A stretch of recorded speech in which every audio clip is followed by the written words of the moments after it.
Right now, you trust the person in the white coat. You take the pill because a study said it works. You believe the food is safe because someone tested it. But the real story of how we learned what we know is far stranger than any textbook admits. Because a lot of it began with people doing unthinkable things to their own bodies. Before there were rules, before there were ethics boards, there was only curiosity. Raw, reckless, dangerous. The first laboratory a scientist reached for was often the one closest at hand, their own flesh. Consider Isaac Newton. You know him as the calm genius who watched an apple fall. But there was a darker, hungrier Newton. In 1665, he became obsessed with a single question: what is color? Where does it live?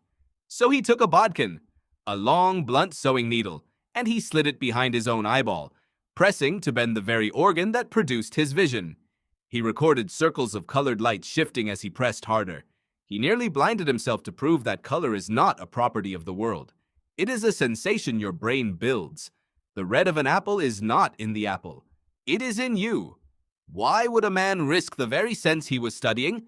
Because in that century, the line between scientist and subject did not exist. The body was the instrument. And Newton was far from the strangest. Roll forward to a young doctor named John Hunter in London.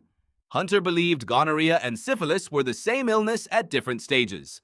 To prove it, historians long claimed he took fluid from an infected patient and inserted it into cuts on his own skin. He watched the sores bloom. He documented it for years.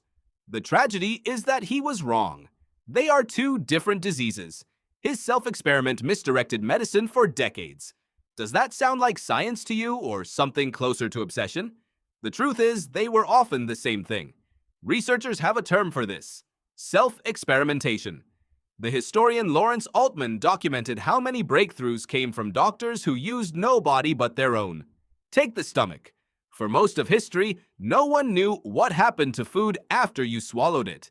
Then, in 1822, a fur trapper named Alexis St. Martin was shot in the abdomen. The wound healed strangely, leaving a permanent hole into his stomach. An army surgeon named William Beaumont saw an opportunity. For years, he lowered food on a string through the hole, pulled it out, and watched it dissolve. He proved that digestion is chemical, not mechanical. That your stomach is a vat of acid quietly taking your food apart. A discovery resting entirely on one man's window into another man's body. But go back to the eye, because there is a modern echo you feel every day. 2 centuries after Newton, a scientist named John Purkinje stared at flickering lights, pressed on his eyeballs, spun in circles, and dosed himself with plants. He discovered that in dim light, your eye shifts which colors it sees best. Reds fade to black first. Blues stay visible longest. That is why, at dusk, a red flower goes dark while the blue sky still glows. You have seen this 1,000 times. You just never knew a man had drugged and spun himself to find out why. Here is the part that should unsettle you. Every one of these people believed they were being rational, careful, scientific, and their insights were often correct. These reckless acts built real, lasting truth. But they blur a line we like to keep clean, between the brave scientist and the person who simply cannot stop.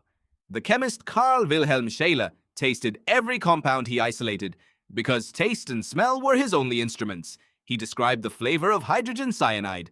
He is believed to have died young, poisoned slowly by the very substances he sampled to know them. He tasted death to catalog it. Why does this matter to you, sitting here, safe? Because the modern world is built on the difference between then and now.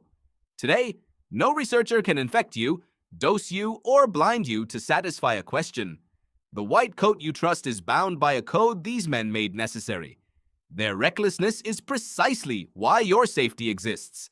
And there is something deeper. The drive that pushes someone to slide a needle behind their own eye is the same drive that makes you replay a conversation or need to know how a story ends. Curiosity fused with compulsion. The need to close a question that will not close.